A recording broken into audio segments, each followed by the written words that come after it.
What's the most important thing about your recovery now? Giving back. You're a service extender. Yes, ma'am. Which means that you go to older people's homes and then help them out. Yes. That makes me feel great because I'm giving back to a population that's overlooked, like mental illness. What are your plans for the future? My plans are to become a licensed professional counselor. I want to go back and get my master's degree in counseling. Okay. And help just like people like you. Just like people like me.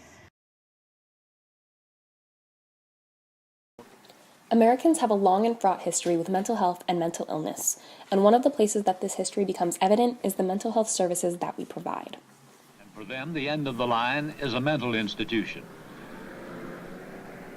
There are 495 institutions in the United States, 313 of them run by the states, the others private.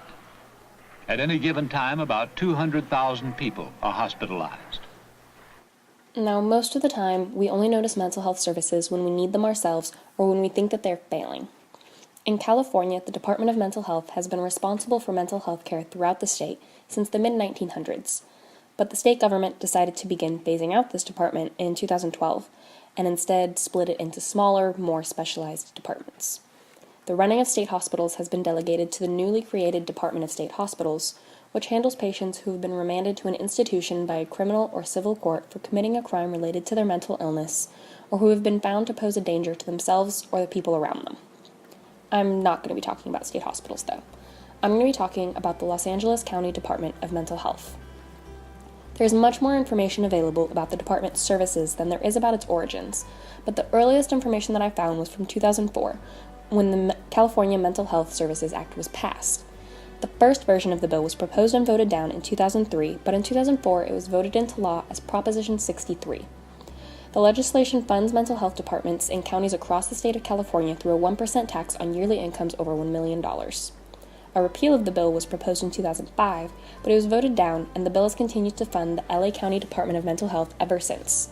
Another piece of legislation was proposed in 2009 that would have reallocated funds from the Mental Health Services Fund into the state's general fund, but voters overwhelmingly voted to keep money devoted to mental health. With this funding, the LA County Department of Mental Health has been able to create new programs and expand their resources, both physical and online, to help people with mental health issues that may not have any support or a stable home environment. One of their outreach methods has been their YouTube channel, where they publish PSAs that have previously appeared on television, many of which are in other languages such as Spanish and Vietnamese, both of which are commonly spoken in Southern California.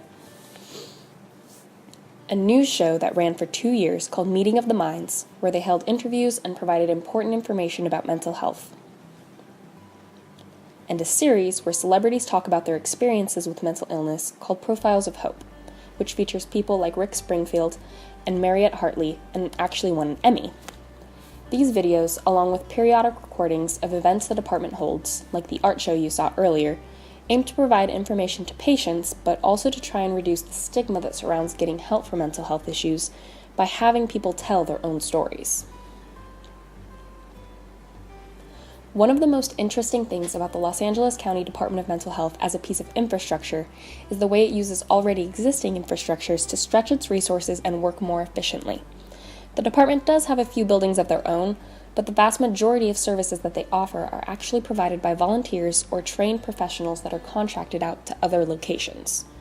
The type of locations that are contracted with can show us the type of patients that they prioritize. Some examples of buildings where you can find LAC DMH services are veteran centers, community centers, homeless shelters, and youth centers. One reason for the contracting structure with organizations is the structure of the California Mental Health Services Act itself. The bill restricts funding so that a certain percentage has to go to children and youth services, a certain percentage has to go to prevention and intervention, and so on. Through this, we can see the values of the department itself, but also the government that created it and funds its operations. LAC DMH's website cites their devotion to helping underserved populations like people in homeless shelters, foster care, psychiatric wards, and the criminal justice system, and people who are frequently in the emergency room. The website also focuses on community as a goal and a treatment method, which might be a way to help with the isolation that many people with mental health issues tend to feel. The Los Angeles County Department of Mental Health continues to try to provide its patients with as much information as they can, and clearly believe it's the best way to reach as many people as they can who might need their help. Their website is another piece of the department's infrastructure, and so is updated often as they attempt to keep up to date on issues that might affect their services, like the passage of the Affordable Care Act. The nature of the LA County Department of Mental Health means that it's probably only visible to the people who need it, and as a government program, there will always be questions about its effectiveness. But the services that they provide are vital to those people when they do find themselves in need.